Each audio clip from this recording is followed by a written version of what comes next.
शोभित शंख चक्र बाहा अशेष ब्रह्मांड ठाकुर विजय द्वारका नगर धन्य से द्वारका महिमा निर्माण कला विश्वकर्मा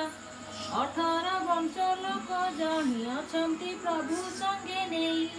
समस्ते विष्णुर कुटुंब सकल संपद आरंभ